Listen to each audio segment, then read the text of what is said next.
Welcome to the Acid Trash Jamboree, and to another edition of the Shot on Video Shockers mini-series, where we take a look at zero-budget films from yesteryear that were shot using video cameras but have since been resurrected from obscurity and are now available as swanky special edition Blu-rays. First up, we have Scary Tales, Doug Ulrich and Darago's SOV anthology movie from 1993, with 3 tales on offer. None of them particularly scary, but all with a certain bizarre appeal nonetheless. Tale 1 is entitled Satan's Necklace, and it's about a guy called Chuck who finds said piece of devilish jewellery whilst out metal detecting and soon succumbs to evil forces. Sliced in cold blood follows, and yeah, you could say that John is very much a man on the edge. First he loses his job, then he finds out that his wife is sleeping with someone else. A mindless killing spree ensues. Then to finish, we get something called Level 21, and much to the annoyance of his wife and son, Bill is obsessed with a mysterious computer game and spends most of his waking hours trying to make it to the hallowed Level 21.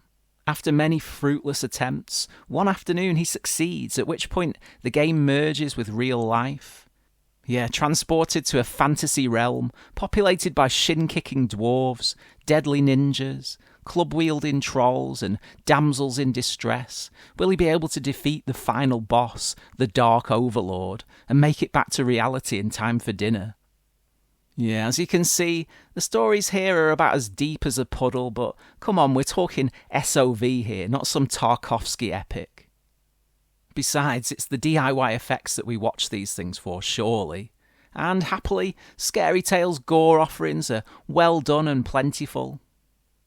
Score and soundtrack-wise, you've got a clutch of amateur pop-rock tunes on offer, plus swathes of murky Dungeon Casio burbling away in the background.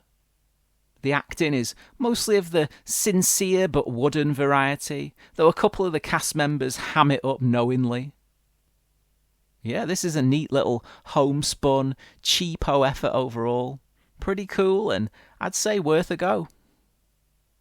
As well as a brief demo version of Scary Tales and 45 minutes of really rough early short films, you actually get another full Ulrich movie as a bonus on the Blu-ray, 1994's Darkest Soul.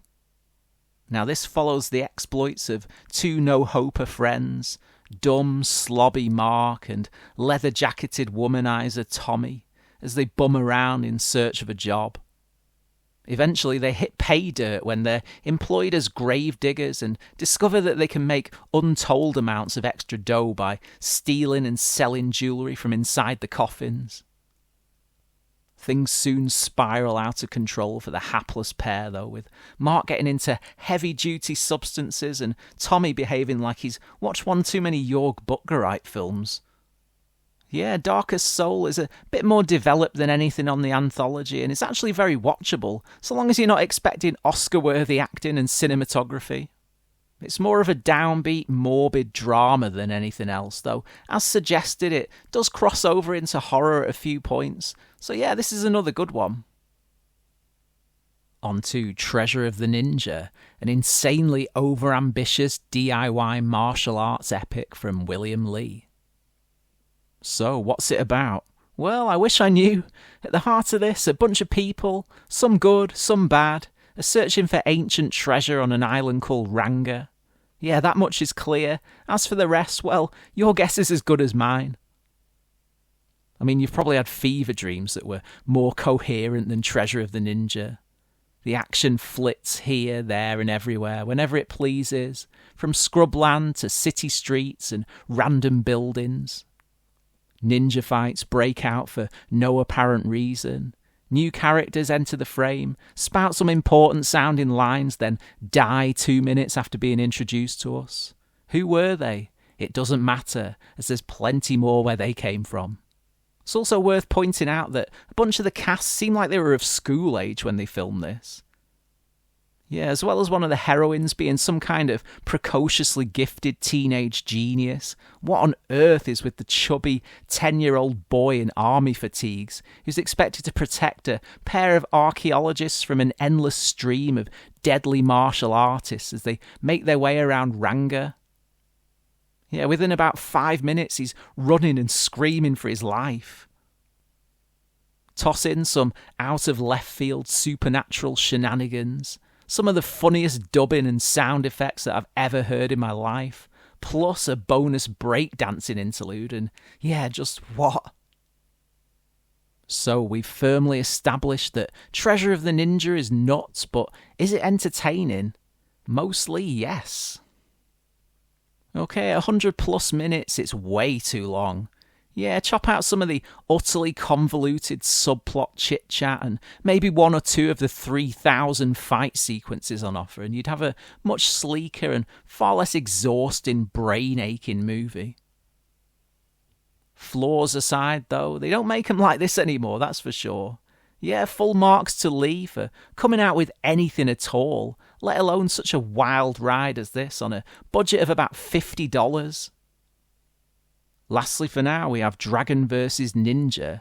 And yeah, made in 1984, but unreleased till it found a place as a bonus on the Treasure of the Ninja Blu-ray. This is like a dry run for that movie. Treasure hunt and all, just way more lo-fi in its execution.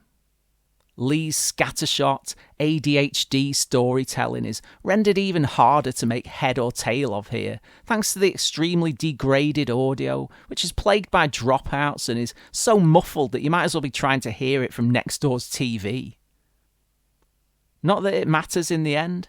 Again, this is mostly about the fight sequences, which seem very well done and are overlaid with more of those sound effects. As with Treasure of the Ninja, as rough as this is, it was obviously a real labour of love, so you can't knock the guy for trying. Yeah, it makes a nice little companion piece to the main feature, but due to the poor quality audio, isn't something I imagine I'll watch more than a couple of times. So there was some more shot-on-video fun for you. If you like this type of wild, off-the-wall filmmaking, then please do take a look around the channel where you'll find plenty more content along the same lines. There's tons more to come, so please hit subscribe to be kept fully up to date. Thanks for watching, and I'll see you again next time on the Acid Trash Jamboree.